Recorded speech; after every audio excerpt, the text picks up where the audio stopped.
How does it feel to be a problem?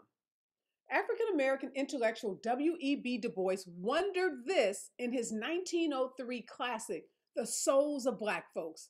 Du Bois questioned starkly the struggle of African Americans to forge and maintain a positive identity in a society that reduced their existence to that singularly alienating phrase, the Negro problem. More than 100 years later, Black scholars are asking, what does it mean to be Black, educated, financially stable, yet still be considered a problem? We have answers, all coming up next. Live from Los Angeles, this is the Special Report.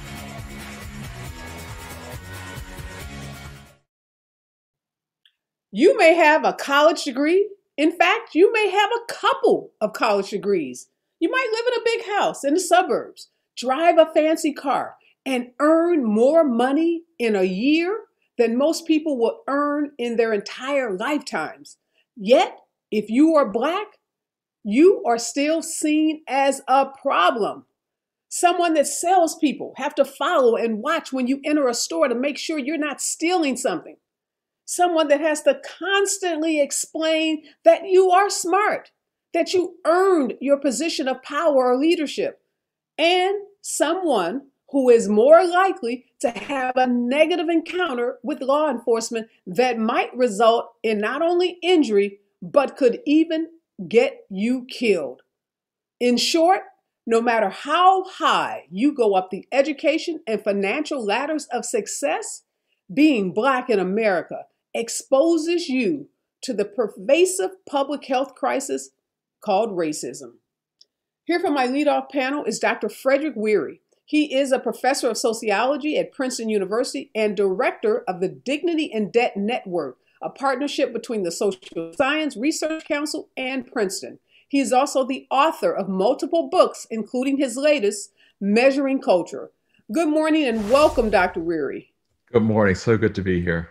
Okay, you are an economic sociologist. So I'm an economics major, did major in sociology, but you blended these two disciplines. Help us understand, before we get into this deep discussion about the Black middle class and this concept that Dr. Claytor wrote about called Black privilege, what it is to be an economic sociologist. Well, it primarily means that we don't just think that people take information as if it's some kind of naked data, but it matters the kind of history that you're living through, the kinds of institutions that are around you. And it matters the people who are in your networks when you're making decisions about what you consume, what you invest. And so the great thing about sociologists is we take socialization seriously. And we know that just because you have the material means does not mean that you will have the privileges that typically accompany those means. Well, I'm glad you mentioned the word privilege, a great setup for my next question for you, which is, we're going to talk a lot today about this new book out by Professor Cassie, Pittman, Claytor called Black Privilege. And I know Professor Claytor is a professor at Case Western University. She wrote this book recently. I think it came out at the end of last year. And you told me, edit a book series at Stanford University Press, which is the publishing company for her book. And you work on a series called Culture and Economic Life. Did you have an opportunity to review or in any way, I don't know if you had a chance to read it for cover, but you know a lot about this book, right? Oh, yes. And let me just say, we were very pleased to acquire the book because, of course, you had other people who wanted that book, and rightly so. So, again, we're going to spend some time talking about it. But one of the premises in the book is that Black middle class, the book is actually modern middle class Blacks with credentials and cash to spend. Help us understand how Dr. Claytor defines the Black middle class in this book. And I want to know if you agree with her definition. Yeah, so on the one hand, we can think about the Black middle class by virtue of income, right? So believe it or not, there are about, 60% or so of us who are technically middle class, who are Black and middle class. And that means that you're at that income distribution at the top level of roughly 125,000 or lower. So you're saying 60% of all Black folks earn $125,000 or more? That's the top range. The bottom range is rather much lower. Okay. Right, right. So I'm about to fall out of my chair. I'm about to call some of my relatives and borrow some money. and borrow some money. Yes, yes. So at that 60% of income distribution, that's what the number is. Okay. But What's the bottom number? I'm just curious how they're defined. Yes. So that bottom number is going to be just over the poverty line, which is very low. So when a lot of people talk about the middle class, they're using a pretty broad definition.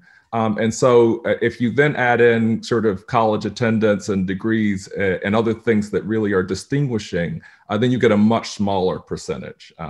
But that is to say that we're bigger than some people think we are in terms of the population. So the concept of white privilege has been in the news a lot, but I don't think many folks, have even thought about or even heard of this term called black privilege. And some may think it's actually an oxymoron, the whole concept that you can be both black and privileged. So again, help us understand, what that term means in a broader context. Yeah, so we could think of it as both the positive side of it, and then there's a negative side of it. So I'll start with the negative side. It means that just because you have advantages doesn't mean that you're not disadvantaged, and that's the negative part of the story. And so part of what we see in black privilege is everything that you should be able to get, like decent service if you're paying for it. It may come in a degraded form. There are other things that you sort of expect when in interactions with others that you're simply not going to get by virtue of being black. So it's sort of privilege with an asterisk. But there's a positive side of black privilege in that we have ways of living and styles of life. And we are in a position where we sometimes decide we're going to center ourselves, our histories, and our joy. And we make decisions based on that centering. And that is where sort of we see black privilege at its best and at its most productive. So again, I said a lot of folks have heard of the term white privilege, and if you talk to a lot of white folks, they shun that term. They say, "Well, wait a minute, I earned everything I have. I've worked hard. I don't enjoy these unearned advantages that typically are, the way you think about white privilege." What do you find with black folks? Are black folks, readily embracing this term, this concept that they are, might be amongst the privileged? There you get the asterisks because the numbers don't say so, right? So what the numbers tell us is even when you've got good credit, you're not treated in the same way as someone who's white with the same credit score. That much we know. The numbers also tell us that just because you can afford to sort of go onto the wine train in California or to go into the luxury hotel doesn't mean that you're going to be treated as if you are sort of a valued guest once there. And so there's this disconnect on the one hand with we don't always get what we're entitled to get. At the same time, I think there is also a recognition of how far we've come. So I grew up in South Carolina, and there would always be stories told by those we call the old folks. And when they would say how far we've come, they would simply recognize that even though every day there was something that was trying to get in the way of our advancement, we advanced anyway. And so part of that sense of privilege is that we know many others who were really smart, really enterprising, and are not still here. And so we feel a sense of privilege just by virtue of survival. And by virtue of how much we've been able to accomplish given the constraints and barriers that were placed in our way. Yeah, I want to bring into the conversation now Professor Kevin Coakley. He's a professor of African and African diaspora studies at the University of Texas. He's also the author of The Myth of Black Anti-Intellectualism. Dr. Coakley, welcome, and welcome back to the show. I wanted to bring you on because I know you've done a lot of work around Black students in particular. So I don't know if you've read Dr. Claytor's book, but if not, I'm sure you're very familiar with, other scholarly, works and writings on this whole topic of Black middle class and the Black Black privilege. Do you think your students, where does this concept, how is it resonating, if at all, with students on a big campus like UT? This idea of Black privilege, how does it resonate with Black students on Yeah. campus? You know, it's interesting. You know, I think that Black students would balk at the notion of having some sort of privilege. I know here at the University of Texas, students would not really embrace that term. Certainly, I understand, you know, where it comes from. It does remind me, one of the classes that I teach is called Politics of Black Identity, and we talk about the diversity that exists within the Black community. And there's a documentary that I show by Henry Gates that's called Two Nations of Black America. And in that documentary, he emphasizes this growing economic divide. It's a somewhat old video, but it's still very much relevant. But he documents this growing economic divide where he says that there's really, you know, two different experiences, you know, that Black folks have in this country based on income and economics. And so I think in that regard, certainly there is a Black privilege that exists when you compare the very different experiences among Black people based on whether they have means or not. And so I think students, they can understand that, you know, when you sort of explain it to them that way. But I agree with you, Areva, that this very notion of sort of Black privilege, when you try to sort of overlap it with white privilege and what we understand about white privilege, students would struggle with that notion. Yeah, not just students, like grown people like me.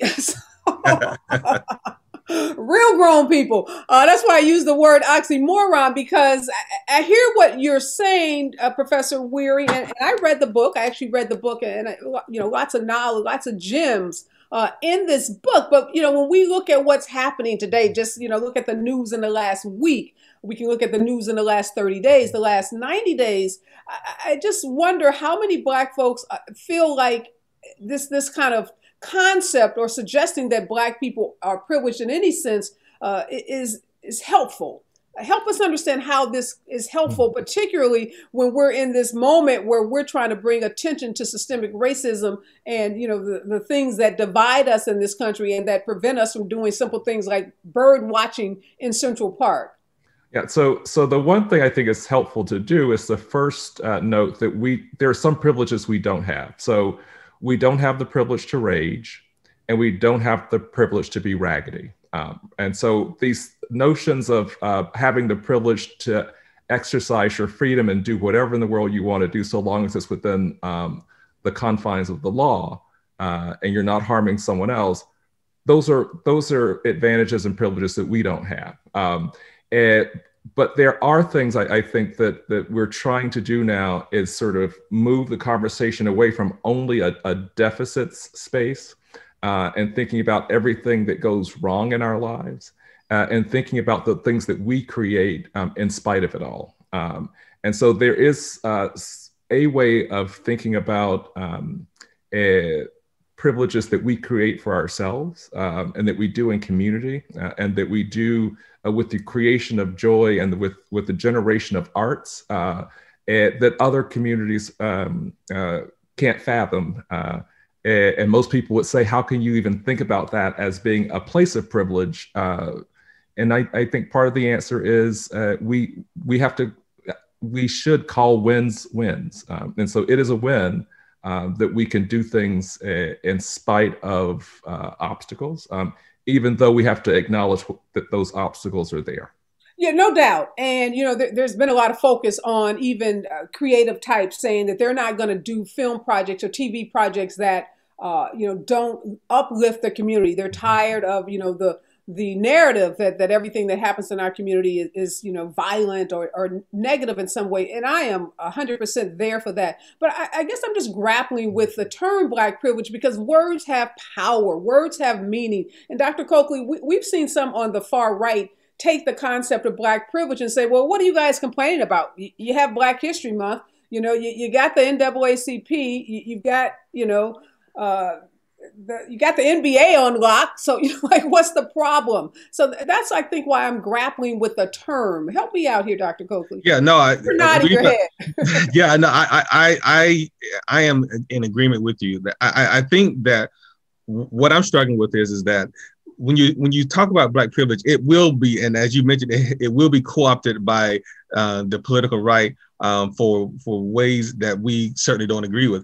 To me, I think we should have a different type of conversation. I think that, you know, if we're going to talk about privilege among Black folks, we should talk about Black folks who have means and who are able to do things that other Black folks who don't have means aren't able to do. I mean, I think that doing a sort of a within group sort of comparison, you can sort of talk about privilege, but to sort of put the moniker Black in front of privilege invites all sorts of, I think, problematic discourses that I think we should probably try to avoid. Yeah, let's talk about some of the things that Professor Claytor talked about in her book, code switching. So we all know well, maybe we don't. Professor Wherry, give us a quick 30-second definition of code switching for folks who maybe don't understand when that term is used.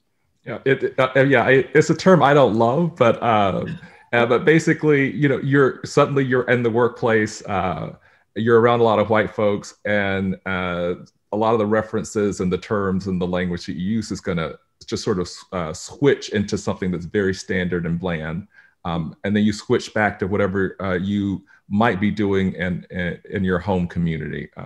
So I don't love the term, but I understand why we have the term. Yeah, I'm going to talk to my 87-year-old aunt that watches the show every day. I'm going to tell her, it's your telephone voice, auntie. So, when the white folks would call you on the telephone and Black people would go into their different tone when they would talk on the phone. And then when that phone call was over, they'd go back to the normal way that they talk. So what Professor Claytor does, I assume she's not a big fan of the term either. She reframes it as cultural flexibility and talks about the pragmatic aspect of being flexible. But when I think about it, Dr. Coakley, for me, it's like that's what we're tired of, right? We're tired of having to change our voice, our tone, our hair, our dress to fit into a culture, right? Is that what this big fight about, this moment of reckoning, isn't that a big part of it?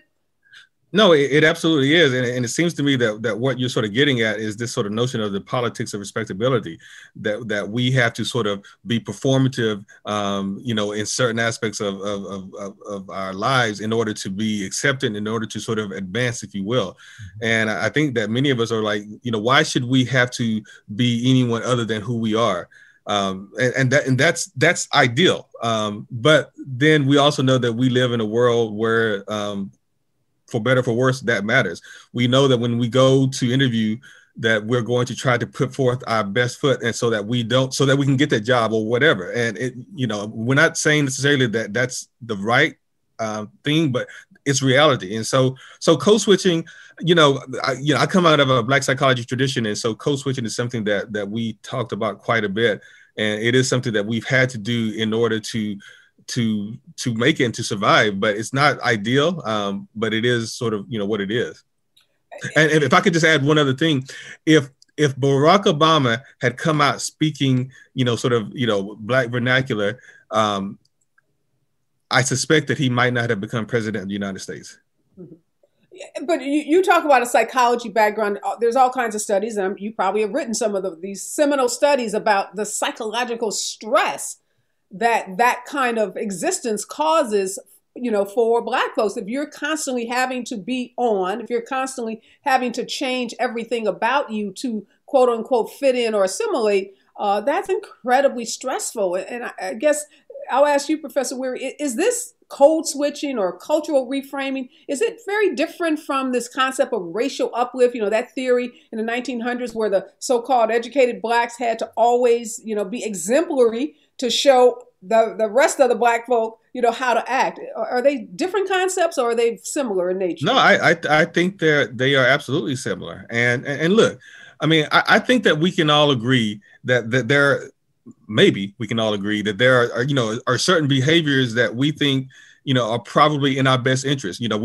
For example, we don't want to see young men walking around with their pants down below their butts, just as an example. And so I think what we can all agree on is that we want to sort of engage in sort of ways of being that are sort of true to who we are, where we don't feel like we are compromising or that we are sort of selling out or that we are having to perform this sort of politics of respectability. We want to be able to do that. And also we want to be able to, make sure that we have the same opportunities as any other groups of people. And the way that we do that, in this current sort of society that we live in, is to sort of, be performative in a way that is acceptable and that does not sort of scare white folks. And you're right, Areva, that is stressful. We should not have to live our lives in that way, but that is the way, the world that we live in.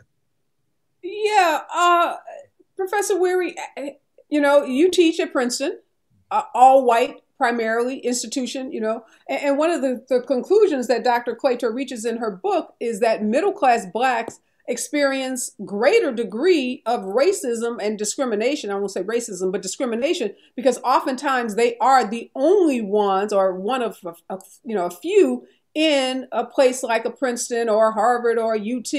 So that was, a lot of folks may think, I may not find that to be intuitive, that middle class blacks, because you may think, again, because you have, some status because of your education and your income, that you're going to experience less discrimination. Yeah, so I think two things happen. There are really well-meaning folks, both in terms of staff and faculty and other students, who sometimes in their attempt to show themselves to be an ally, end up making you really well aware that they don't think you fit there.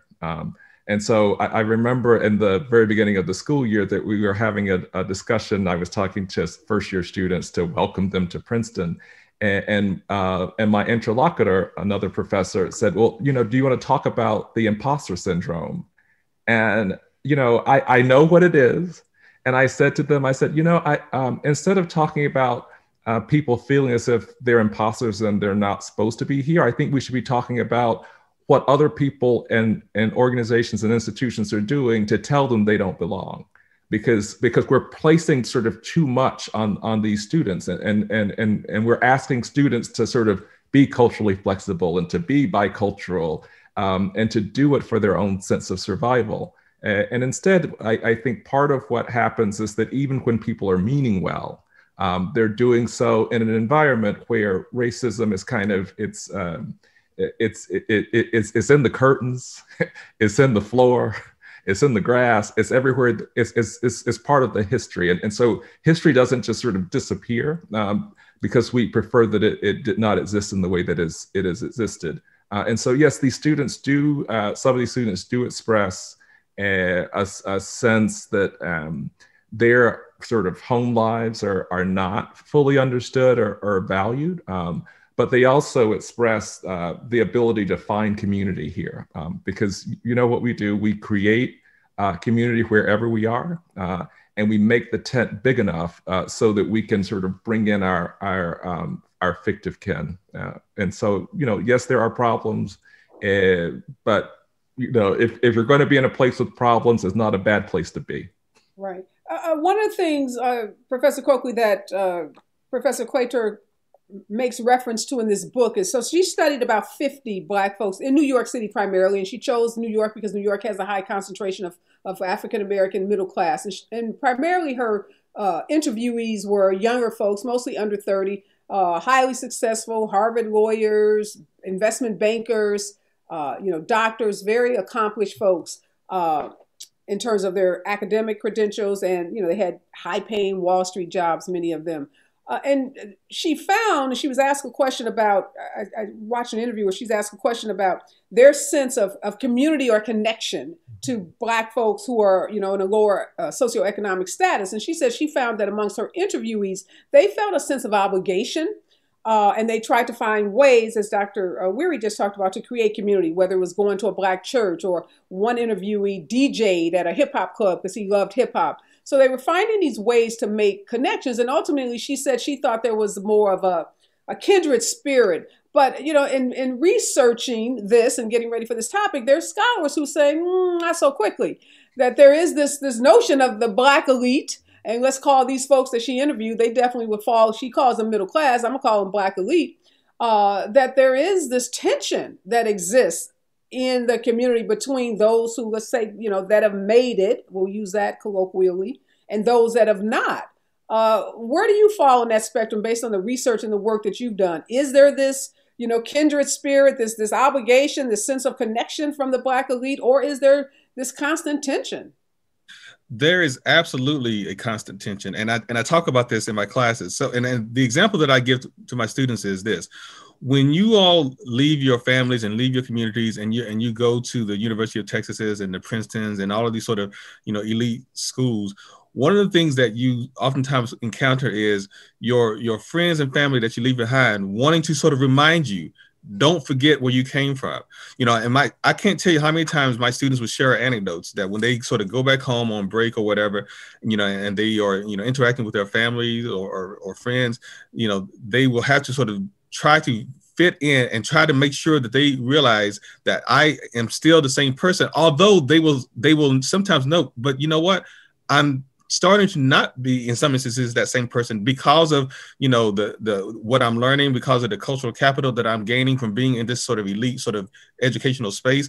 And so, yes, there is this tension, and it's one that we have to sort of constantly negotiate. You know, we don't want to sort of, you know, go into these spaces and then come back and be unrecognizable to our families and friends. And so we have to sort of, you know, figure out ways that we can sort of, you know, keeping it real, but really making sure that we remain existentially connected to those people whom we love and who love us and sent us off. And sometimes we're successful at that, and sometimes we're not.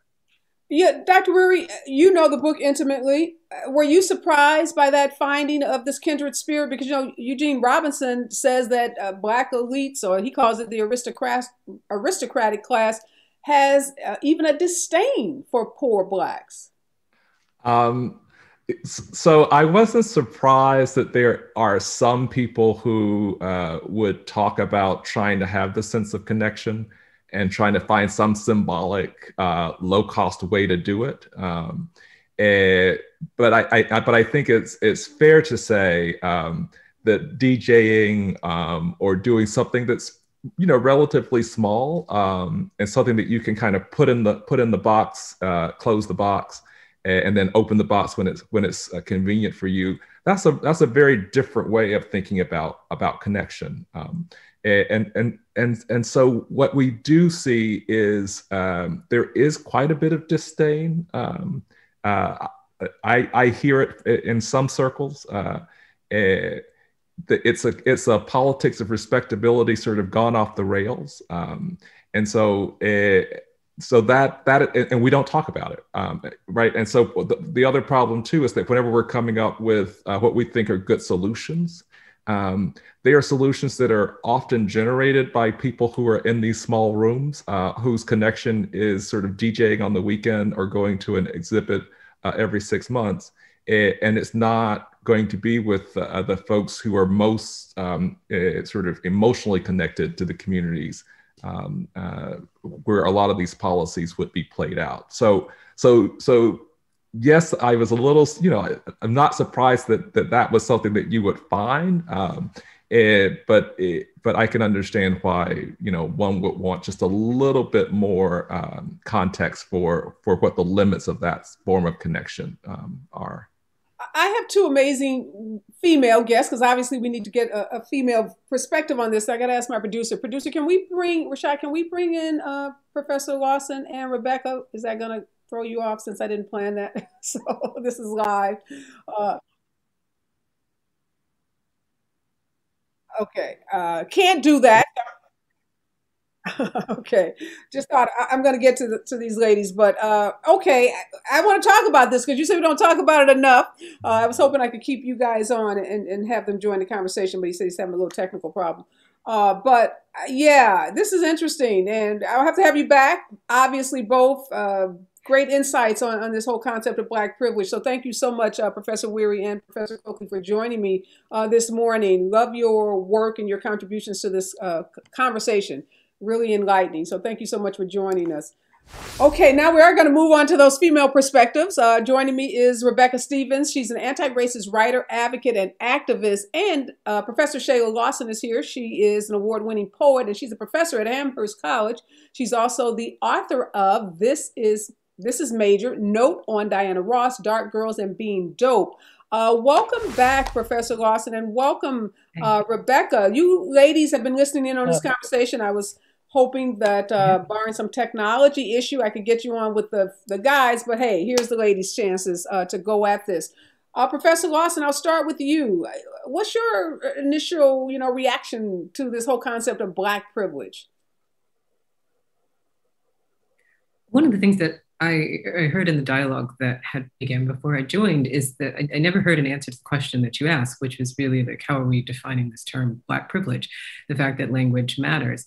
And within that, I think that's part of our inherent struggle, is that we have taken on the task of believing that Black privilege is a term that we can use with the same kind of equity, with the kind of equity in terms of like what is white privilege. But if we look at white privilege is the pervasive understanding that by virtue of a particular racial qualification, people, irrespective of whatever strata they inhabit within the realm of socioeconomic difficulties or disability, get to benefit from that one particular kind of purveyance into society.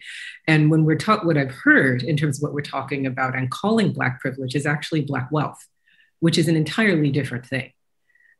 It's one of the reasons why the term Black privilege is lodged against us amidst typically white people or people who feel that Black people shouldn't have this level of income stability, this level of education, these different things. And so they call that privilege. And the association that's being made is that Black people amidst people of color have a certain amount of cachet. But if we're looking at where that cachet actually stems from, like our money is rooted in this country as far back as our blood. We have more money that's been stolen and invested in this country. I mean, if we look at banks like the Bank of America, if we go back into the history of Chase Bank, like these are banks that were founded from money that was stolen from free Black people. And so we have a rooted sense of wealth in this country that we largely have never benefited from, but that doesn't mean that it's left our intelligence or it's left our way of social functioning. So we continue to see Black people who elevate and move forward in this world and travel in these spaces of elitism because we were always there. There was a time in this country, one of the books that I love reading is This White Trash by Nancy Eisenberg. And she talks about the fact that early on in this country, rich white people had a closer association and proximity to Black people than they did poor white people. It was when they wanted to start to police our actual wealth, our actual continued trajectory upward, that whiteness became a pervasive policy under which we started to talk about the idea of it being a privilege to hold a specific racial category. Prior to that, there was a lot more of a situation in which Black wealth was not looked at as a surprise.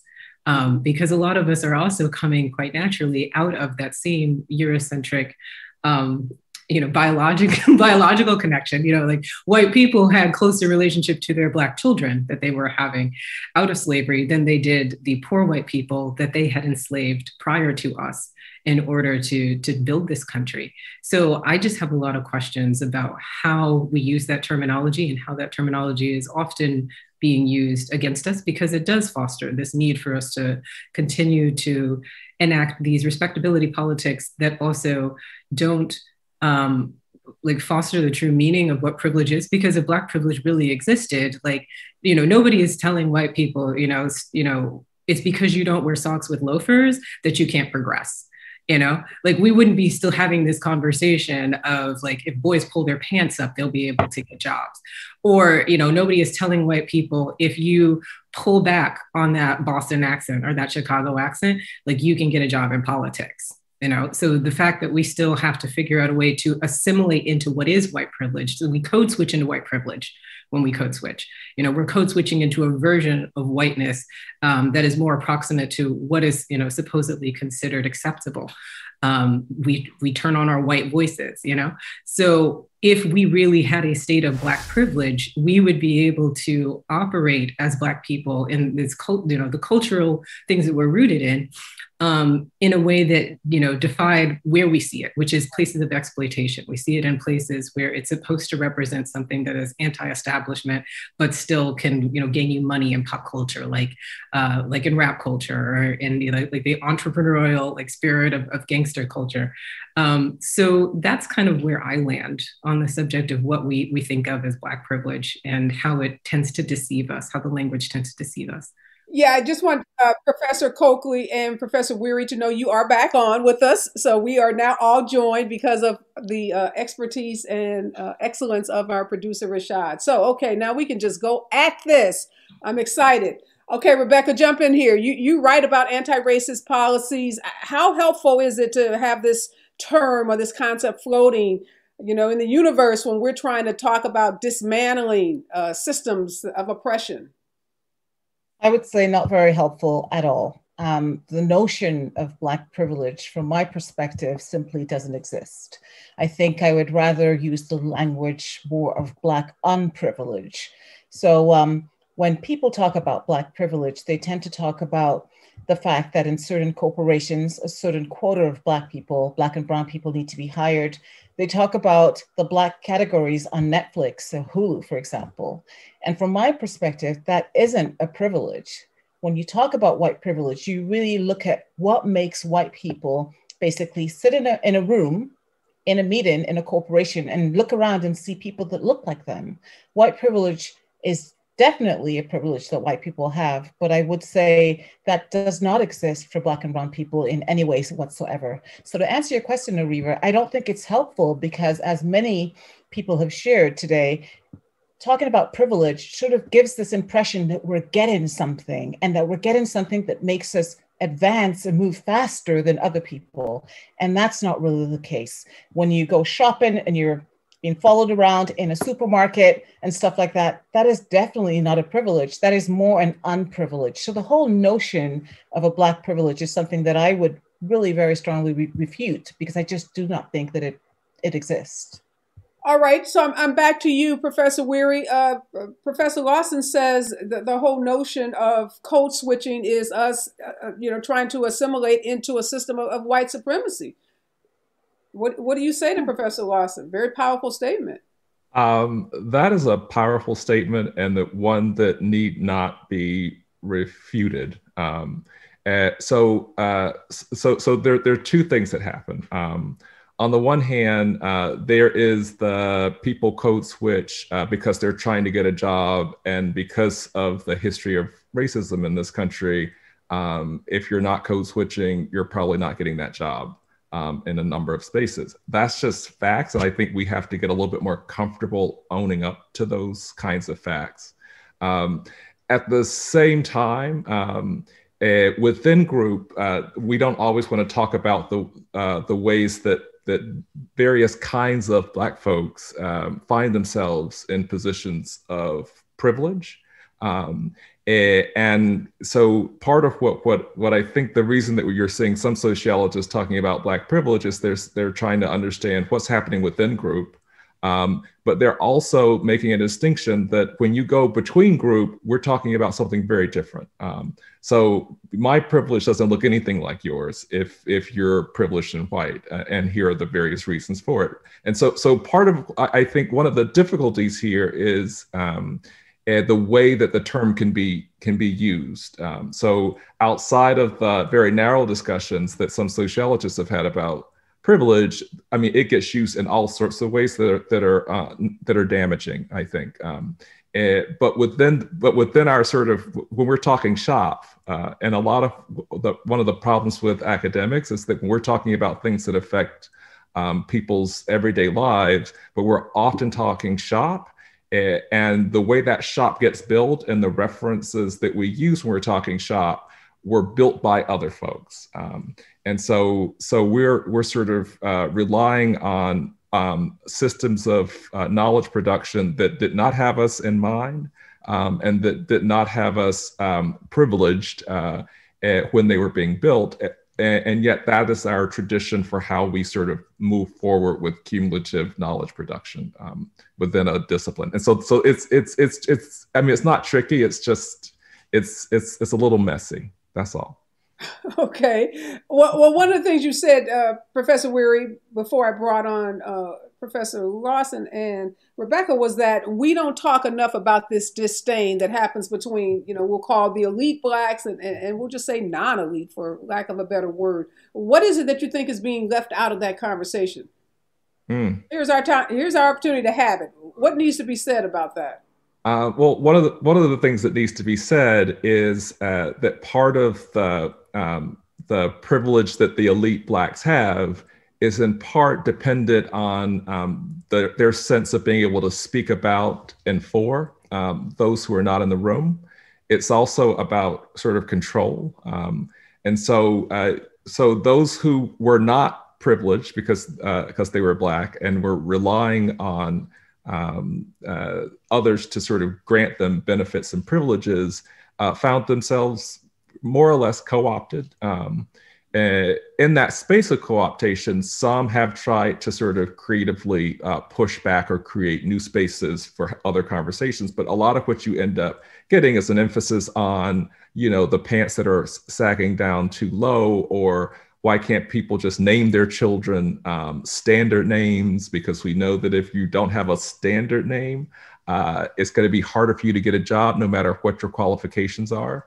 And we don't step back and ask, well, what makes a name standard? And so there's this constant sort of placement of the white gaze into the conversation, even among people who have sort of assumed the mantle of privilege. And that's what we're not talking about, sort of the,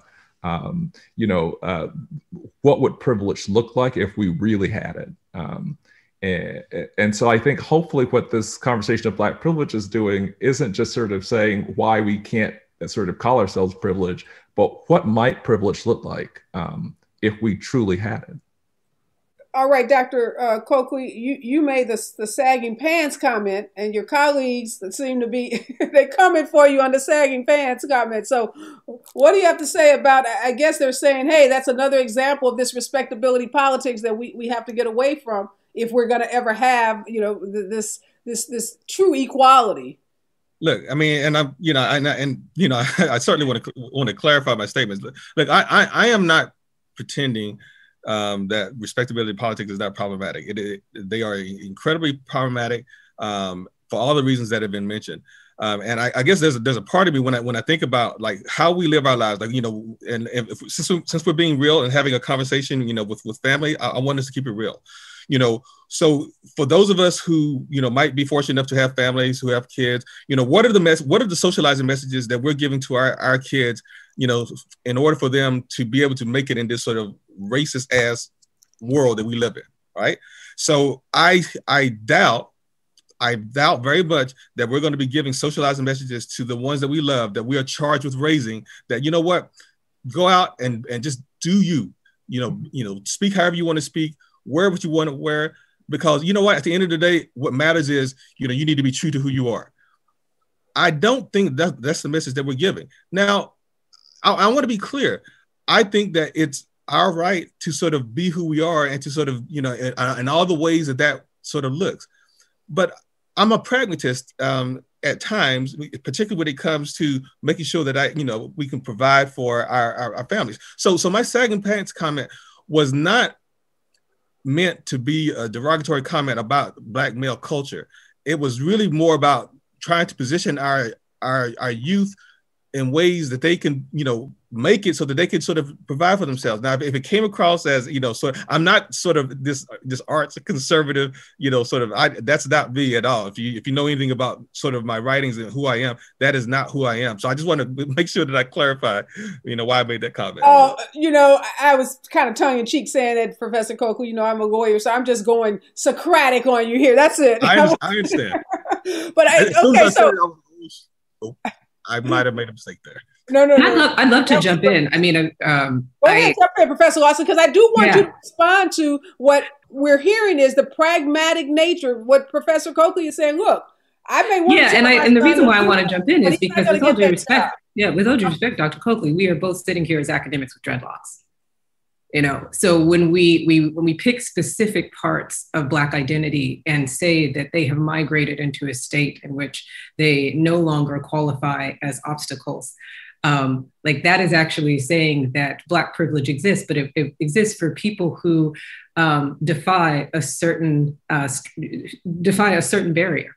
That you and I, because also like I hear a Southern accent, I'm from Kentucky, like I code switch out my Southern accent all the time because I work up north, like these are things that are realities of the ways that we live. But I think it's important to also acknowledge the fact that we know because we're here what it is that we can do and what we can get away with. And somewhere within that space of Blackness that we keep treating as a monolith, we keep looking at it and saying that when we talk about Black privilege as a term, that means that it applies unilaterally in the way that white privilege as a term supposedly applies to white race culture.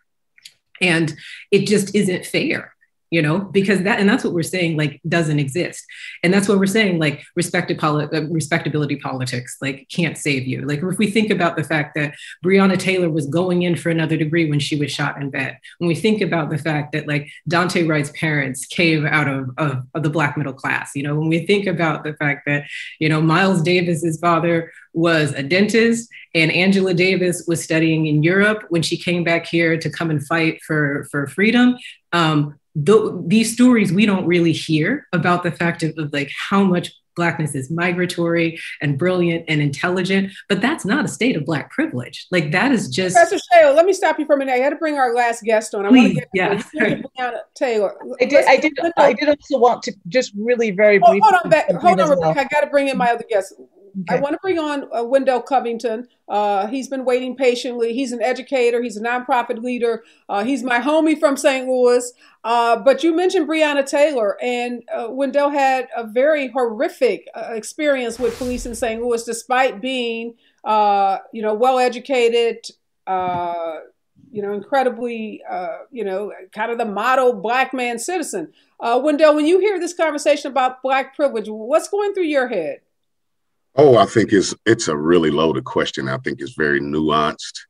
I think to some regard, I am privileged because I'm an educated Black man, because I am a leader of a nonprofit, and I can navigate through circles that most people who don't have privilege in my community can't. I can work with the mayor's office. I can work with millionaires in our region. I can navigate in certain circles. I can go to the private clubs and have those 5-star lunches and things of that nature. I am a member of a fraternity. We are members of professional societies. But I also agree with the term that Black privilege is rooted in white supremacy, that we do have a privilege, but with guardrails or a limit. It is not the same as white privilege. But we do have to recognize that we have some abilities and afforded some opportunities that most African Americans aren't. In terms of social justice and in terms of police engagement, there is no privilege, right? When the police see an African American, they're not looking for my degrees. They're not looking to see if I'm a lieutenant in the military. They're not looking to see if I can speak the Queen's English. So in that regard, there isn't a whole lot of privilege for Black folks. But there is a notion of the talented 10th. The reality that W.E.B. Du Bois talked about, double consciousness. It's more than code switching. It's actually being forced to switch identities. Hearing from professional colleagues, oh, Wendell, you speak so well. Those are some of the so articulate, Wendell. Yeah. And so to most of us, we would think that's proud. We should be proud of that. But the reality is, what was white society expecting, right? The fact that I have a master's degree from University of Missouri, St. Louis. I have a bachelor's degree from University of Missouri, Columbia. What were you expecting? I am a nonprofit leader of one of the largest nonprofit tech companies in the region. And so yeah, it's nuanced. I don't think it's an either or. I think it's an and. So we do have some opportunities, but yet we don't have the privilege that white people have. We are still accomplishing firsts. For example, in the city of St. Louis, we just had our first elected Black female mayor. And so in some regard, she was privileged, but in other regards, it's a long time coming. So I don't think it's an either or. Go ahead, Rebecca. You want to jump in before? Yeah, I wanted to jump in because I think what's very interesting is a bit of the global perspective. So I'm not based in the US, I'm based in Europe and Switzerland. And I think what's interesting, what I do want to share is this whole notion that racism is very much a global issue. So it happens in the US, it happens in Japan, and it also happens in Europe. And when I look into the notion of Black privilege, definitely where I live, that is a notion that doesn't exist in any way, shape, or form. So I think that just this notion that, this racism, which is a global issue, which is very much rooted in white supremacy, and white supremacy not being just, limited to the US, but also an issue that is really very much a global issue. So when you talk about white privilege, when you talk about Black privilege and the fact that the alt-right movement tends to use and co-opt some of this, that also happens here in Europe as well, whereby they try to co-opt this and say, but you have privileges, you can be hired in this company when I can't. So it's just really interesting. I just wanted to bring that notion about the global notion about racism overall.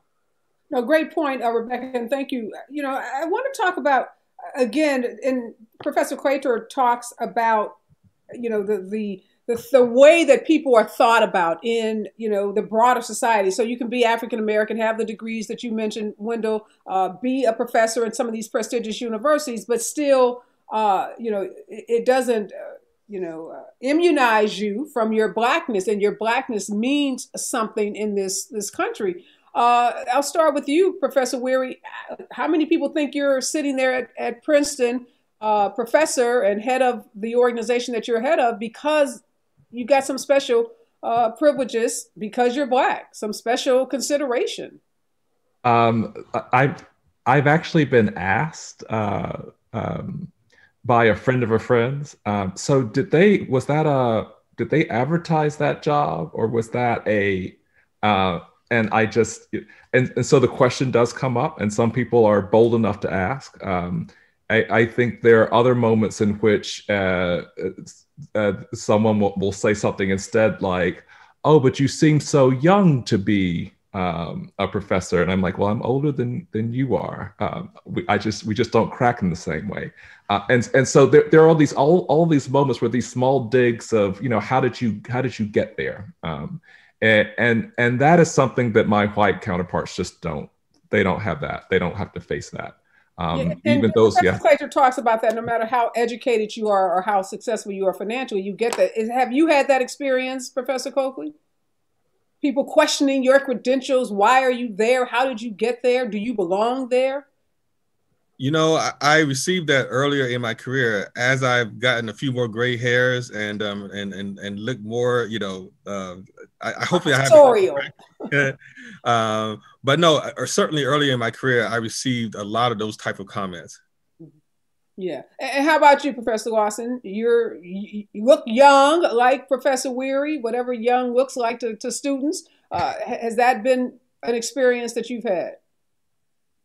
I'm in a situation where my credentials in the field that I am are so specialized that that's not the first thing that comes to mind. But we have an extension of that I think we haven't addressed, which is that often when Black people end up in positions to have the jobs that we do in these professorships and different things, that often it has taken us so much longer to get there that our credentials matter more. The things that we've done in between have built us this reputation that the average person coming in at an entry-level position in academia wouldn't have, which means that the prejudice that I often experience and that I've talked to my friends about a lot because they deal with the same thing is that because we've been out in the world for longer, we are worth more. But institutions want to pay us at rates that would, in their mind, be commensurate to where they think of us being, even though our colleagues don't have the same kind of background that we do because of the things that we've had to amass just to stay in academia. And so what I often encounter in institutions is the prejudice that Black people ask for too much when we're coming in, because of this idea that we think that our solo dolo presence in these institutions means that we're kind of rock stars who deserve all these things. When in actuality, what we're trying to say is that you're getting all of these things within us because of the exemplary way that we had to conduct ourselves to be that talented 10th in order to get to this position.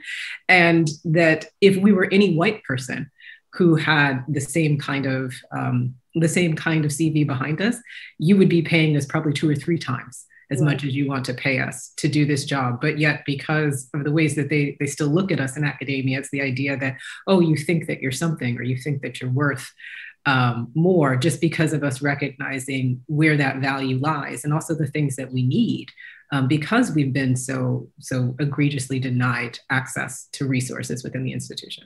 Yeah, I remember my own experience going from the University of Chicago to Harvard Law School and people asking, like, bewilderment. How did that happen? Like, the innuendos being somehow that it was affirmative action or a quota system or something other than the fact that I was graduating top of my class and had top grades. So I think, and let's be honest, it wasn't just white people, it was Black folks too. And I want to get back to that conversation because Wendell, before you came on, we were talking about this tension between, you talked about your degrees and all the private clubs that you're admitted to and all the privileges, as you described them, that you experience in St. Louis. But, I grew up in St. Louis, Carr Square Village Housing Project, North St. Louis. What is that tension like between someone like yourself with all those degrees and all that access between folks who live, on 20th and Cass, where I was at, or, on Cole Street? So, a lot of my friends would say, hey, you made it. You think you're better than us. Well, let's face it. Number one, just educational attainment is not directly correlated to wealth. We know that those of us with advanced degrees typically have a net worth, a fraction of those of white families who have high school diplomas. The reality is there are 1 in 7 families or 1 in 7 white families are millionaires versus 1 in 50 Black families are millionaires. However, within our own community, there is a sense of from our own people that you can't relate the same, that you don't have the same experiences, that you don't have the same struggle.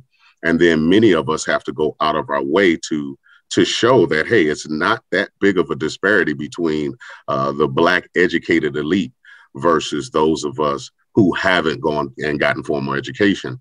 So there is a tension, but, that's been a part of my life's calling to work towards eradicating those oppressive systems, to indirectly dismantle what I call the mass incarceration ecosystem. When we talk about the cyclical poverty and food insecurity and the lack of access to quality education, the lack of access to technology and tech training, as well as the political disenfranchisement. And I think when we, as those of us who so-called made it, when we reach back to the community and realize that, hey, we're all in the same game. We all have. Let me stop you there, Wendell, because that came up earlier too. We were talking about what does that reaching back look like. So, Professor Wherry, you said the example of the dude playing, the DJ spinning the records at the hip hop party wasn't really reaching back, in your opinion. And there are some examples of folks that say they go to the Black Baptist church and if they're in New York, they go up to Harlem to church. We don't have a lot of time, but just real quickly, I want to ask all 5 of you in 30-second answers. What does that reaching back look like and what should it look like? I'll start with you, Professor Wherry. I think it should do at least 2 things. On the one hand, reaching back should not be reaching and looking down. And so it needs to be sort of the lifting up of the experience of people that you say you understand, but you actually may not, because you've been from the home too long. It also means making sure that resources are flowing in places where those resources are most needed, and that you're willing to kind of step out of the way, because I think a lot of the times when we reach back, we want to get credit for reaching back, and we often have an idea of what the outcomes of our reaching back are supposed to look like, and that can get in the way of what people need to do. What about you, Rebecca? What does that reaching back look like for you?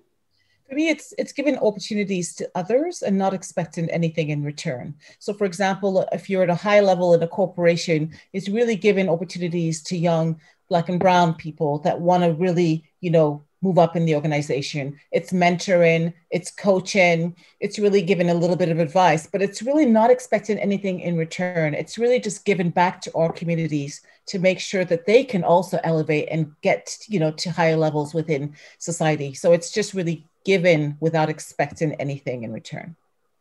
Professor, thank you. That's excellent. Professor Coakley, what about you? What does that look like for you?